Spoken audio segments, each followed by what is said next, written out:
علی بھائی اگلا سوال ہے، پاکستان میں یونیورسٹیز کے نیو کمر اسٹوڈنٹس کے ساتھ ان کے سینئر کی جانب سے فولنگ کے نام پر انتہائی ہتک امیز رویہ اختیار کیا جاتا ہے، بلکہ بعض اوقات تو شرم و حیا کی تمام حدیں پار کر دی جاتی ہیں۔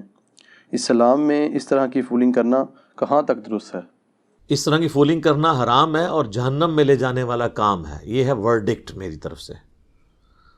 اور آپ میں سے شاید جو لوگ یونیورسٹیز میں گئے ہیں انہی کو آئیڈیا ہے، باقی لوگوں کو تو نہیں آئیڈیا یہ کتنی بری قسم کی فولنگ ہوتی ہے یونیورسٹیز کے اندر۔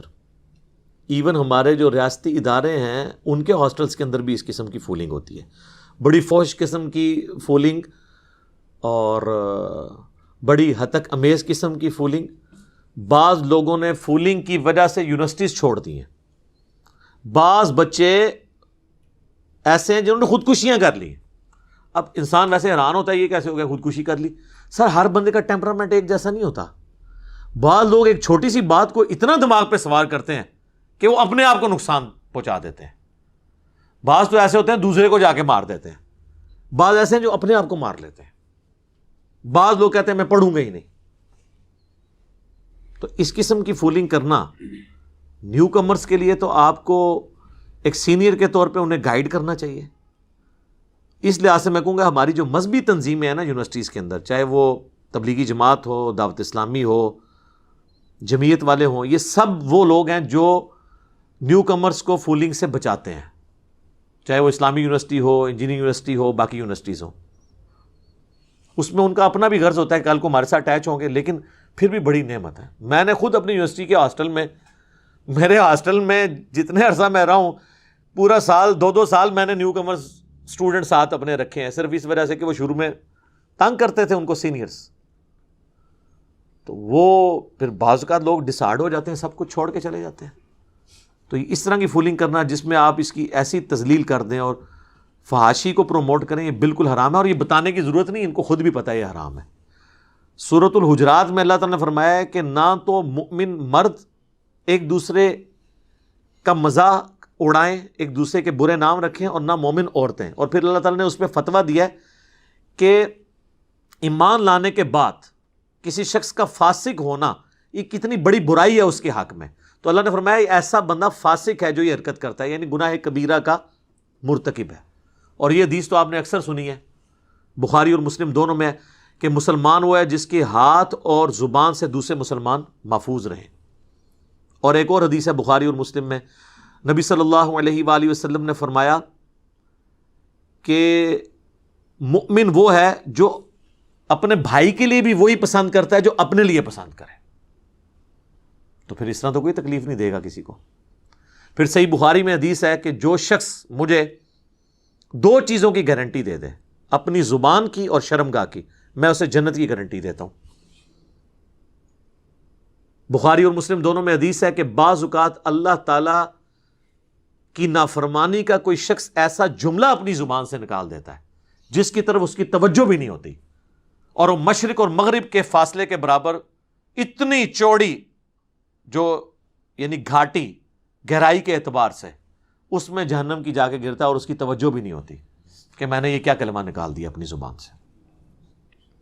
بڑا سینسٹیو ایشو ہے۔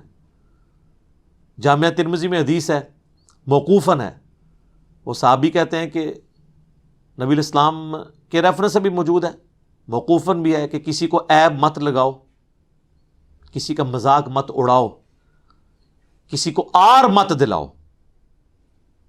اور پھر وہ کعبے کو مخاطب کر کے کہتے ہیں کہ کعبہ تیری حرمت اور عزت ہے، لیکن اللہ کے نزدیک ایک مومن کی عزت تجھ سے بھی بڑھ کے۔ پھر بخاری مسلم کی وہ حدیث، یوم النحر والا خطبہ، نبی علیہ السلام فرمایا کہ تمہاری جان، مال، عزت، آبرو ایک مومن کی دوسرے کے لیے حرام ہے کہ اس کی وہ حرمت کو پامال کرے، جس طرح کہ آج کے اس دن کی حرمت ہے، اس مہینے کی اور اس شہر مکہ کی حرمت ہے۔ یعنی جس طرح ذوالحجہ کی، یوم النحر کی، قربانی کے دن کی اور مکے کی حرمت ہے، اللہ کے نزدیک ویسی حرمت ایک دوسرے کی جان، مال، عزت اور آبرو کی ہے۔ تو لوگ تو نہیں خیال کرتے۔ جامعہ ترمذی میں حدیث ہے، ہلاکت ہے، ہلاکت ہے، ہلاکت ہے اس شخص کے لیے جو محض لوگوں کو ہنسانے کے لیے جھوٹ بولتا ہے، اس کے لیے ہلاکت ہے۔ کتنا خطرناک معاملہ ہے. تو مزاح ہے اسلام میں, مذاق اڑانا نہیں ہے. اس پہ میری الگ سے ایک ویڈیو ہے, وہ ٹاپک دوسری طرف چلا جائے گا.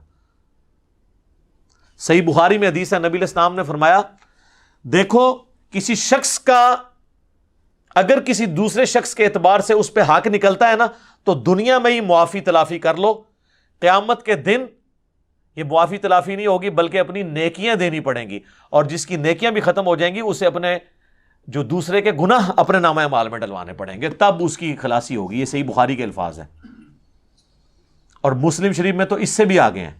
نبی علیہ السلام نے فرمایا جانتے ہو مفلس کون ہے؟ صحابہ نے کہا ہم تو مفلس اسی کو سمجھتے ہیں جس کے پاس دنیا کا متاع مال نہ ہو. آپ نے فرمایا میری امت کا مفلس وہ ہے جو نماز, روزہ, حج, زکوٰۃ ڈھیروں ڈھیر لے کے آیا, لیکن اس حال میں کہ دنیا میں کسی کو گالی دی, کسی کو مارا, کسی کو پیٹا, کسی کی عزت پامال کی, کسی کا خون بہایا, ذہنی ٹارچر کیا کسی کو, تو قیامت والے دن وہ شخص آ کے کہے گا اللہ مجھے بدلہ چاہیے, تو اللہ تعالیٰ فرمائے گا اتنی اتنی نیکیاں اس کے بدلے لے لو, کیونکہ آخرت کے دن کی کرنسی کیا ہے؟ نیکیاں. حتیٰ کہ اس کی ساری ڈھیروں ڈھیر نیکیاں ختم ہو جائیں گی, اور ابھی بھی لوگ باقی ہوں گے جنہوں نے بدلہ لینا ہوگا. پھر اللہ فرمائے گا اس کی نیکیاں تو ختم ہو گئی ہیں, اب اس طرح کرتے ہیں کہ تمہارے گناہ اس کے نامہ اعمال میں ڈالتے ہیں. وہ نیکیاں کیا گناہ بھی بڑھانے شروع ہو جائیں گے, اس کے نیکیاں تو ختم ہوئی, اور پھر اسے دوزخ میں ڈال دیا جائے گا. نبی علیہ السلام فرمایا میری امت کا مفلس یہ شخص ہے. اللہم لا تجعلنا منہم, اللہم اجرنا من النار. اور یہ انصاف کا معاملہ اس حد تک ہے کہ صحیح مسلم میں حدیث ہے کہ دنیا میں اگر کسی سینگ والی بکری نے بغیر سینگ والی بکری کو سینگ مارا ہوگا نا, تو اللہ تعالیٰ بغیر سینگ والی بکری کو سینگ دے گا, اور جس کے سینگ تھے دنیا میں اس کے سینگ ختم کر کے کہے گا اب اس سے بدلہ اتار. اگر جانور بھی بدلہ اتاریں گے تو انسانوں کا بدلہ نہیں دلایا جائے گا. تو لہٰذا یہ فولنگ کرنا, کسی کی دل آزاری کرنا, کسی کو زبان سے ٹارچر کرنا, کسی کو تکلیف دینا, یہ تو اپنے لیے جہنم کمانے والی بات ہے. تو اس طرح کی یونیورسٹیز میں جتنی فولنگز ہو رہی ہیں, ویسے تو اب جب سے سیاسی جماعتوں کا اثر و رسوخ یونیورسٹی سے ختم ہوا ہے اور تھوڑا سا پڑھائی کا کلچر عام ہوا ہے, اب کافی حد تک فولنگ کنٹرول ہو گئی ہے, لیکن ابھی بھی 100% نہیں ہوئی ہے. یونیورسٹی انتظامیہ کا کام ہے کہ وہ اس کے اوپر چیک رکھے, کیونکہ بعض اوقات بڑا یعنی بے حیائی والے معاملات اس کے اندر ہوتے ہیں اور لوگ بڑے ڈسہارڈ ہوتے ہیں. میں نے بتایا خودکشیاں کی ہیں لوگوں نے یونیورسٹیز چھوڑ کے, اور پھر وہ بھی یہ ہے کہ وہ بعض اوقات بیچارے کوئی اتنے سادہ لوگ ہوتے ہیں ان کی ہی بار بار لوگ فولنگ کرتے رہتے ہیں, کیونکہ بیچارے وہ اپنا دفاع نہیں کر پاتے. ہر کوئی بندہ تیز ترار تو نہیں ہوتا, تو وہ بڑا مشکل وقت ہوتا ہے یونیورسٹیز کے شروع کے کوئی 3-4 مہینے جو ہے نا, اس میں بڑی عجیب و غریب قسم کی ایکٹیویٹیز پرفارم کرواتے ہیں, خصوصاً جہاں پہ کو ایجوکیشن ہے وہاں تو اب سینئرز جو ہے نا وہ اسٹوڈنٹس کو پھول دے کے بھیجتے ہیں کہ جی فلاں جا کے اس فلاں لڑکی کو جا کے پھول دے آؤ. اب مجھے بتائیں اب یہ حرکت یعنی وہ فلاں لڑکی اگر اس کی بھیجنے والی کی بہن ہو تو وہ یہ گوارا کرے گا کہ یہ حرکت کروائے؟ اس میں پھر بعض اوقات پھر معاملات بگڑ بھی جاتے ہیں, لڑائی جھگڑے تک بھی نوبت آ جاتی ہے, شکایت ہو جاتی ہے, الٹا اس بیچارے کا قصور ہی کوئی نہ ہو اس کا نقصان ہو جائے, دشمنیاں پر اپنے لگ پڑتی ہیں, اور یہ معاملات پھر آگے سے آگے چلتے ہیں. لہٰذا میں تو یعنی یونیورسٹیز کا یہ جو فولنگ والا ایشو ہے نا جی, یہ اچھا ہوا سوال آیا, ہم نے اسے انٹرٹین کیا. اس کے حوالے سے بھئی آپ دیندار ہیں, دیندار نہیں ہیں, جو بھی ہے یہ معاملہ اللہ اور آپ کا ہے, لیکن جو حقوق العباد والا معاملہ ہے نا یہ اتنا اسٹرکٹ ہے کہ اس کے معاملے میں اللہ تعالیٰ نے کسی کا لحاظ نہیں کرنا جب تک وہ بندہ معاف نہیں کرتا. لہذا دنیا میں اس قسم کی حرکتیں نہ کریں کہ لوگوں کے دل سے آپ کے لیے غم نہ جائے, غصے کی کیفیت ہو, اور وہ بس انتظار کر رہے ہوں کہ جب مجھے موقع ملے گا تو میں نہیں چھوڑوں گا. یہی ہوتا ہے نا. اب چلے ایک بات چل نکلی ہے تو میں آپ کو ایک ضمناً اس میں بتا دوں, یونیورسٹیز میں فولنگ کے اندر وہ والے کام بھی بعض اوقات ہو جاتے ہیں جو آج کل مدرسوں میں مفتیوں کی ویڈیو لیک ہو کے آ رہی ہیں, یہ والے کام بھی ہو جاتے ہیں. تو اب ظاہر ہے ایک بندے کو ذہنی طور پہ ٹارچر کرنے والی بات ہے. تو مدرسوں کے اندر بھی اس قسم کے بچوں کے ساتھ معاملات ہو رہے ہیں, اور بڑا ایک یعنی دکھ کا معاملہ ہے. اب لوگ کہہ رہے ہیں جی علماء کے خلاف سازش ہو رہی ہے, ان کی ویڈیوز لیک ہو رہی ہیں.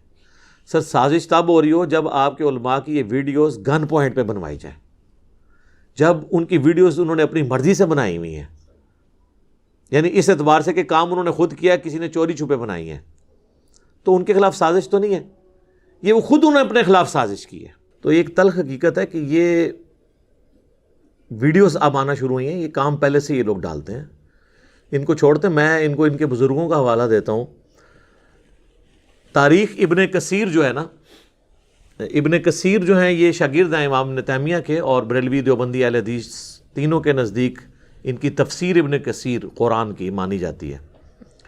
انہوں نے تاریخ ابن کثیر بھی لکھی ہے، اس کے اندر انہوں نے یہاں تک لکھا ہے اس ولید بن عبد الملک والے چیپٹر کے اندر، جب خلفاء کا وہ ذکر کرتے ہیں، یعنی جو ملک ہیں ان کا ذکر، اس میں وہ لکھتے ہیں کہ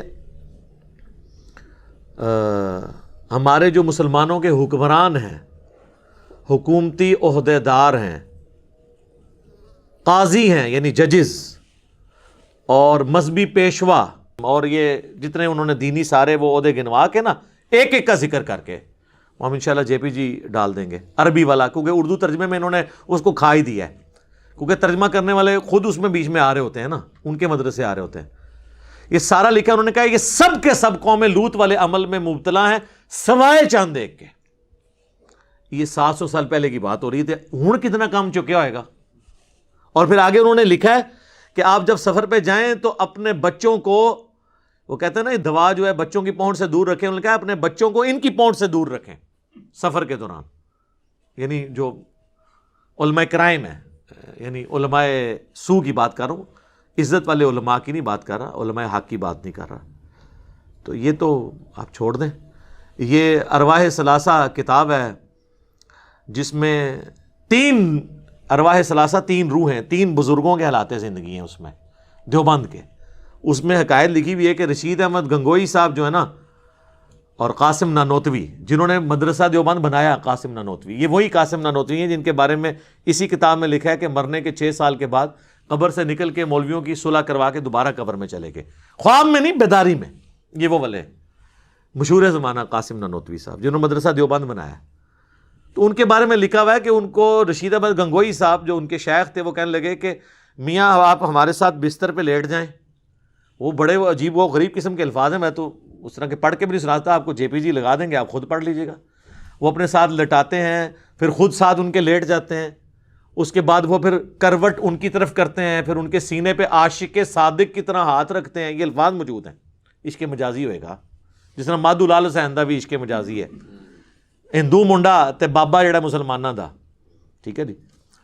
اور پھر اس پہ قاسم نانوتوی صاحب کہتے ہیں کہ حضرت یہ لوگ کیا سوچیں گے، یہ جو آپ ان کا جو لوگوں کو کہنے دو جو کہتے ہیں۔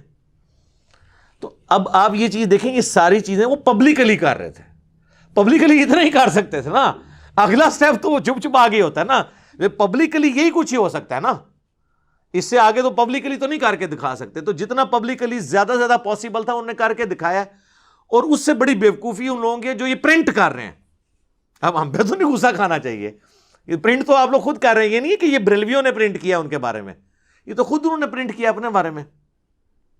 تو یہ سلسلہ شروع سے ہی اس طریقے سے چلتا آیا ہے۔ اب لیکن یہ اتنا ہی اس میں رپورٹ ہوا ہے، اگلی قسط جو ہے نا اس کتاب میں نہیں لکھی ہوئی، ہو سکتا ہے ہو سکتا ہے نہ ہو، مطلب میں اس کا نہ انکار کرتا ہوں نہ اقرار کرتا ہوں، کیونکہ اگر میں نے انکار کر دیا تو اللہ کے حضور پکڑا نہ جاؤں، اقرار کر لیا تب بھی پکڑا جا سکتا ہوں کہ بھئی تجھے کون سا پتا چلا تھا کہ یہ ہو گیا۔ اس نے ظاہر رکھتے ہیں کہ اس سے آگے نہیں معاملہ گیا ہوگا پبلکلی، لیکن جتنا گیا وہ اتنا بھی ہمارے لیے کافی ہے۔ یہ سٹیٹمنٹ پڑھ کے مدرسے کے اسٹوڈنٹ کو اپنے بزرگان دین کی یہ علمی خدمات یہ لوگ بتا سکتے ہیں، تو آپ دیکھ لیں۔ دوسری کی اس میں بیان کر دئیے یار، رہنے دیں نہیں یار، وہ پھر کہیں گے یہ بالکل اس طرح کر رہا ہے اور وہ کر رہا ہے، کتابوں سے کر رہے ہیں۔ چلے جی، بلال بھائی کہہ رہے ہیں کتابوں سے ہی کر رہے ہیں نا، تو چلیں ہم کنٹرول الفاظ میں، وہ اتنے فلمی الفاظ تو میں استعمال نہیں کر سکتا۔ تذکرۃ الرشید ایک کتاب ہے جس میں رشید احمد گنگوئی صاحب کا تذکرہ ہے، یعنی ان کے حالات زندگی ہیں اور ان کے اپنے چاہنے والوں نے بیان کیے ہیں۔ اس میں اس کی اگلی اور سمجھ لیں آخری قسط ہے، یا آج جو ہم بیان کر رہے ہیں یہ آخری قسط ہوگی ان کے لیے۔ اس میں اس خواب کا ذکر موجود ہے، یہ تو بیداری تھی نا، کہ وہ عاشق صادق کی طرح لیٹے، اور قاسم نانوتوی کو بھی سمجھ آ گئی، انہوں نے کہا میاں کیا کر رہے ہو، لوگ کیا کہیں گے۔ اس کی اگلی قسط یہ ہے کہ تذکرۃ الرشید میں لکھا ہے کہ رشید احمد گنگوئی صاحب کہتے ہیں کہ میں نے ایک رات خواب میں دیکھا کہ مولانا قاسم، جن کو انہوں نے پہلے لٹایا تھا اور سینے میں فیض ٹرانسفر کیا تھا، وہ دلہن کی شکل میں میرے عقد میں آئی ہیں۔ جی جی جی جی جی، وہ دلہن کی شکل میں، یہ نہیں انہوں نے کہا کہ میری دلہن اس شکل میں آئی، انہوں نے کہا وہ دلہن کی شکل میں میرے خواب میں آئیں، عقد میں آئی، خواب میں ہی انہوں نے دیکھا۔ اور اس کو آگے بیان کرنے سے پہلے میں بتا دوں کہ بخاری مسلم دونوں میں حدیث ہے کہ خواب کی 3 اقسام ہیں، اللہ کی طرف سے، شیطان کی طرف سے، یا نفس کی طرف سے۔ نفس کی خواہشات بھی بعض اوقات اس طرح سامنے آتی ہیں، جیسے عمران خان صاحب نے 2013 میں کہا کہ میں نے خواب دیکھا ہے کہ میں پرائم منسٹر بننے والا ہوں، کلین سویپ کیا ہے۔ اس وقت تو نہیں ہوا، بعد میں کلین سویپ نہیں ہوا، پرائم منسٹر وہ بن گئے۔ تو اس وقت جو خواب انہوں نے دیکھا تھا نا، وہ ان کی نفس کی خواہش تھی، وہ سامنے آئی۔ ہر وقت جب بندہ سوچے تو کچھ نہ کچھ تو ہو جاتا ہے۔ ڈاکٹر طاہر القادری صاحب نے تو آپ میں سے کئی لوگوں کی پیدائش سے پہلے یہ خواب دیکھا ہوا ہے، تو نفس کی خواہش ہی تھی نا، ہوئی تو نہیں، کوئی غیبی خبر تو نہیں تھی وہ والی۔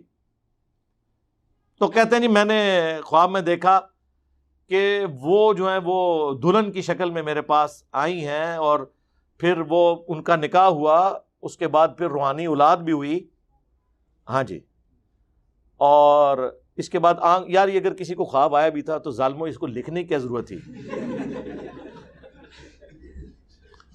اور اس میں وہ لکھتے ہیں، اور پھر آگے اب لکھنے والے کو بھی شرم نہیں آ رہی، اب اس کی وہ تعویل کر رہا ہے، وہ کہہ رہا ہے جی یہ خواب کی تعبیر اصل میں یہ تھی کہ مولانا قاسم نانوتوی صاحب نے رشید احمد گنگوئی صاحب کے شاگردوں کی، اسٹوڈنٹس کی تربیت کرنی تھی بات میں، تو اس سے انہوں نے یہ بھائی تربیت کرنے کے لیے بیوی بن کے ان کے عقد میں آنا اور پھر اس سے اولاد پیدا ہونا، یہ پورا کام ہونا ضروری تھا۔ اگر یہ سمجھتے ہیں نا کہ اس خواب میں کوئی مسئلہ نہیں ہے تو سر بیان کرو، پوری دنیا کی دیوبند کی مساجد میں اگلی دفعہ یہ خواب بیان کیا جائے بزرگوں کی کرامات کے طور پر۔ بھائی جو چیز ہوگی آپ فخریہ بیان کریں گے نا، جس عقیدے سے آپ لوگ منہ چھپاتے پھریں، تو صحیح مسلم کی حدیث ہم آپ پہ فٹ نہ کریں، گناہ وہ جو تیرے دل میں کھٹکے اور تو اس بات سے ڈرے کہ لوگ اس پر مطلع ہو جائیں۔ چلے آپ تشریح کے ساتھ بیان کرتے ہیں، لیکن ان کو پتہ ہے کہ اب لوگ جو ہیں وہ بٹ دماغ نہیں ہیں، لوگ تو پوچھیں گے میاں یہ کیا ہوا۔ اسی لیے میں نے اپنے اسٹوڈنٹس کو کہا کہ ان کو آپ سمجھانے کے لیے پورا واقعہ لکھیں گے تو ان کا دل دکھے گا، آپ صرف لکھ دیا کریں میاں، آگے وہ سائن اس طرح، وہ جو سیدھی لائن اور نیچے چھوٹا سا ٹھمکا، ایکسکلیم ود جوائے یا ایکسکلیم ود سارو، وہ سائن ڈال دیا کریں۔ تو اب یہ چیزیں انہوں نے کتابوں میں چھاپی، ہم صرف راوی ہیں بیان کرنے والے، ان کا دین اس قابل نہیں ہے، ان کے بابوں کا دین، کہ اس کو یہ بیان بھی کر سکے۔ پھر لوگ کہہ رہے ہیں فرینزک کروا رہے ہیں، یہ جی ویڈیوز ہی جعلی نکل رہی ہیں، واہ واہ۔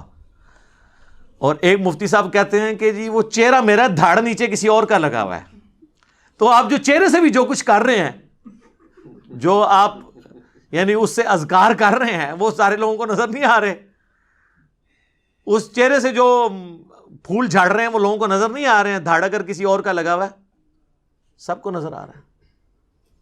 اور دوسرے ایک مولوی کو دیکھیں، وہ تو اب اندر ہو گیا ہے، اس نے اپنے بابوں کو، مفتیوں کو بچانے کی خاطر کہہ دیا کہ صحابہ کرام نعوذ باللہ ان سے بھی تو یہ ہوئی ہیں۔ حضور اکرم صلی اللہ علیہ وسلم کے زمانے میں، پاک زمانے میں، کیا ایسے واقعات پاک محفوظ عن الخطا لوگوں سے نہیں ہوئے؟ ایک مشہور عالم دین ہے اور اس کی ساری چیزیں، حالات، واقعات صبح شام مفتی صاحب کے ہمارے اوپر واضح ہیں، اور ان کو نشے میں، چائے میں نشہ دیا گیا، ویڈیو کے اندر صاف موجود ہے کہ وہ اس کی حرکتیں بے قصد ہیں، ہم کو ان کے ساتھ دینا چاہیے۔ کل تک یہ لوگ جو ہیں وہ عصمت صحابہ کا رونا روتے تھے، اور آج یہ لوگ، وہ پنجابی میں ایک محاورہ ہے کہ باندری دے پیر جدو سڑن لگ دینا تو اپنے بچے پیروں تھلے دے لیندی، یعنی بندریا کے جب پاؤں جلتے ہیں نا دھوپ کی وجہ سے، تو اپنی جان بچانے کے لیے اپنے بچوں کو پاؤں کے نیچے لے لیتی ہے۔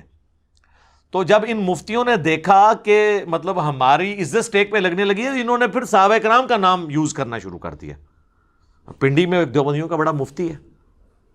ویسے تو اب آلموسٹ ہر فرقے سے ہی لوگ نکل رہے ہیں، اور آلموسٹ اس کام پہ تو فرقوں کا اجماع ہو چکا ہے علماء کا، پبلک کا نہیں، علماء کا. تو اب لوگ کہتے ہیں نہیں علماء کی عزت نہیں کرتے. آپ عزت اہل حدیث کی بھی آئی ہیں، ان کی بھی ویڈیوز آئی ہیں، کوئی نہیں بچا، ساروں کی آ رہی ہیں. بہرحال اس سے یہ فائدہ ہوا ہے، آئندہ کے لیے یہ لوگ محتاط ہو جائیں گے. وقتی طور پہ یہ فتنہ تھمے گا انشاءاللہ تعالی. اور اب جو یونیورسٹیز میں بھی اس طرح کے واقعات رپورٹ ہوئے ہیں، کیمروں کی طرف جا رہے ہیں، گورنمنٹ نے جو ہے لوگوں کو ایجوکیٹ بھی کیا جا رہا ہے کہ بھئی اس کی پوری زندگی کی سزا ہے جیل کے اندر، اتنی بڑی سزا ہے. ویسے اسلامی شریعت تو نافذ ہو، میری ویڈیو بھی ڈیٹیل آ چکی ہے، اس میں تو ان کو قتل کیا جائے گا جو یہ ایسے عمل کر رہے ہیں.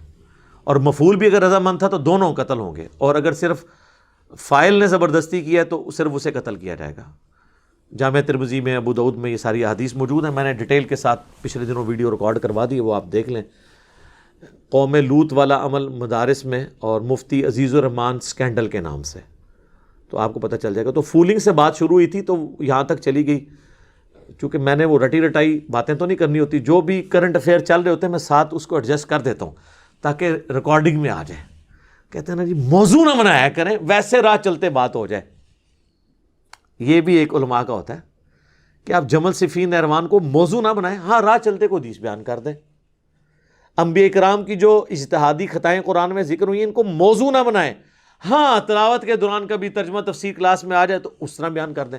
تو سر آج میں نے آپ کو موضوع نہیں بنایا، موضوع تھا یونیورسٹیز کی فولنگ. تو راہ چلتے ہوئے آپ نے جو اپنے اسٹوڈنٹس کو فول بنایا ہوا ہے، اور حافظ ابن کثیر نے جو لکھا ہے کہ ان کے زمانے میں بھی یہی کچھ ہوتا تھا اور کثرت سے ہوتا تھا. میں نے جب عیدی صاحب کے بارے میں سٹیٹمنٹ ان کے دفاع میں دیتے ہوئے کہا تھا کہ کسی ایک مدرسے کو آپ کلین چٹ دے سکتے ہیں، کثرت میں ہوتا ہے اللہ ماشاء اللہ، یہ لوگ برا مان گئے تھے. تو حافظ ابن کثیر نے تو لکھا ہے کہ یہ سارے علماء، سارے قاضی، ساری حکومتی مشینری، یعنی آج کل کے سارے بزرگان دین اس زمانے میں مبتلا ہے سوائے ان کے جنہیں اللہ بچا لے. اندازہ کریں، وہ تو انہوں نے تو سارے کہا اللہ ماشاء اللہ، یعنی تھوڑے سے لوگ بچے میں، کثرت کا انہوں نے ذکر کیا. تو یہ حافظ ابن کثیر پہ کیا فتویٰ؟ یہ کوئی حافظ ابن کثیر نے تو میری ویڈیوز دیکھ کے تو یہ نہیں تاریخ ابن کثیر میں یہ باتیں لکھی ہیں، تو پہلے کی لکھی ہیں. اور اس سے بڑی بےایمانی دیکھیں، جنہوں نے نفیس اکیڈمی والوں نے اردو ترجمہ کیا ہے، انہوں نے یہ الفاظ ہی آدھے اس میں سے کھا دیے ہیں. ٹھیک ہے، تو اور وہ جس میں وہ لکھا ہوا تھا نا کہ اپنے بچوں کو سفر کے دوران ان مولویوں سے بچا کے رکھے، تو لکھا ہے کہ اللہ تعالیٰ ایسے کام کرنے والوں کے سائے سے بھی ہمیں محفوظ رکھے. یہ ترجمہ کر دیا اس کا، وہ لکھے ہی نہیں جو انہوں نے عربی لکھا سی. لاواں گے اسی عربی بھی لائیں گے بھارت. ایک کہتے نا عربی والا دیو سانو جی، البدایہ دا عربی والا تو انہوں دیاں گے، تسی یہ پڑھ کے سنا دیو اپنی پبلک دے سامنے. جس طرح احمد دیداد نے کہا تھا نا جیمی سویگارڈ سے کہ انجیل میں ایسی ایسی ولگر باتیں ہیں تورات کے اندر، انجیل کے اندر چونکہ ٹیمپرڈ ہے، کہ تم یہ 5000 کے مجمع میں وہ پڑھ کے سنا دو اور بتاؤ کہ اللہ کا کلام اس طرح کا ہوتا ہے. تو بڑا وائٹ کرتا رہا، پھر وہ تنگ آ گیا جب اس کا چہرہ سرخ ہوا اور وہ بڑی تیزی تیزی سے پڑھتا جا رہا ہے، اور جتنے لوگ سن رہے ہیں ان کا بھی رنگ فاقو ہو رہا ہے کہ یار اتنی گندی باتیں لکھی ہوئی ہیں اس میں. تو میں بھی ان کو کہتا ہوں کہ یہ پڑھ کے بتا دو. اور یہ حافظ ابن کثیر کوئی سند کی ضرورت نہیں ہے، ابن کثیر نے خود لکھا ہے، انہیں نقل نہیں کیتا کسی کو لوگ کہ فلاں نے فلاں سے سنا، فلاں نے نہ، وہ کہتا ہے میں اپنے زمانے میں دیکھ لیا. آج حافظ ابن کثیر دی ایک ضرورت ہے، ایسے حافظ ابن کثیر دی جو آج دے زمانے کرے. تو وہ کام یوٹیوب حافظہ اللہ، واٹس ایپ دامت برکاتہم عالیہ، فیس بک مدہ ذلہ کر رہا ہے ان کی جگہ پہ، اللہ کا شکر ہے. تو ہم تو چاہتے ہیں کہ اس سے اصلاح ہو، مقصد یہ نہیں ہے. وہ کہتے ہیں نا جی علماء کی بدنامی ہو رہی ہے، اس طریقے سے باقی لوگ بھی کہتے ہیں جی یہ جو انٹرنیشنل رپورٹس آتی ہیں کہ یہ جتنی پورن ویڈیوز ہیں سب سے زیادہ پاکستان میں دیکھی جاتی ہیں، ٹاپ پہ ہے پاکستان، تو پاکستان کا اسلامی تشخص پامال ہو رہا ہے. بھئی آپ خود تشخص پامال کر رہے ہیں، رپورٹیں تو بالکل درست ہیں کہ دیکھی جا رہی ہیں. آپ لوگوں کو ایجوکیٹ کریں کہ ایسا کام نہ ہو. یعنی جو غلطی ہائی لائٹ کر رہا ہے آپ کہہ رہے ہیں کہ یہ غلطی اس لیے ہوئی ہے کہ اس نے ہائی لائٹ کی ہے. واہ واہ واہ. تو اس طرح تو آپ کبھی بھی، یہ وجہ ہے کہ آپ ترقی نہیں کر سکے. ترقی وہی قومیں کرتی ہیں جو اپنی غلطیوں سے سبق سیکھتی ہیں. غلطی نکالنے والے کو یہ نہیں کہتی ہیں کہ تو میری غلطی کیوں کڑی، اس لیے ہم لرن نہیں کر رہے ہیں۔ میں اس لیے کہتا ہوں فریڈم آف ایکسپریشن ہونا چاہیے، میڈیا کو آزاد ہونا چاہیے۔ جو لوگ حکومتی وزراء کے اوپر یا ریاستی اداروں کے اوپر جائز کرٹیسزم کرتے ہیں، آپ حوصلہ رکھیں اس کو سننے کا، اس کے بغیر آپ کی اصلاح نہیں ہوگی۔ آپ کی اصلاح آپ کے چاپلوس لوگوں کی وجہ سے نہیں ہونی جنہوں نے آپ کو ہمیشہ پازیٹیو پکچر پیش کرنی ہے، بلکہ آپ کے مخالفین کی باتوں سے ہوگی۔ میں نے جو اتنا لرن کیا ہے وہ اپنے مخالفین کی وجہ سے کیا ہے، اور وقت کے ساتھ ساتھ اتنی لرننگ ہوئی ہے، پتہ چلا کہ اس میں یہ ہے، اس میں یہ ہے، اس میں ایسے، اس کو ایسے امپروو کرنا ہے، وقت کے ساتھ امپروو کیا۔ لیکن اگر آپ اپنے آنکھیں کان یہ سب کچھ بند کر لیں گے، پھر آپ کی کبھی اصلاح نہیں ہو سکے گی۔ تو بہرحال یہ فولنگ کرنا حرام ہے جی، یونیورسٹیز میں ہو، مدارس کے اندر جو ہے وہ تو اللہ معافی دے، وہ تو یونیورسٹی میں تو 3 مہینے کے لیے فولنگ ہوتی ہے، یہاں تو 3 سال فولنگ ہوتی رہی ہے۔ یہ جو مفتی صاحب کی ویڈیو تھی، تو فولنگ تو ساری جگہ چل رہی ہے۔ اللہ تعالیٰ اس طرح کے شر سے ہمیں، ہماری اولادوں کو، پوری امت کو محفوظ فرمائے، آمین۔ جزاک اللہ۔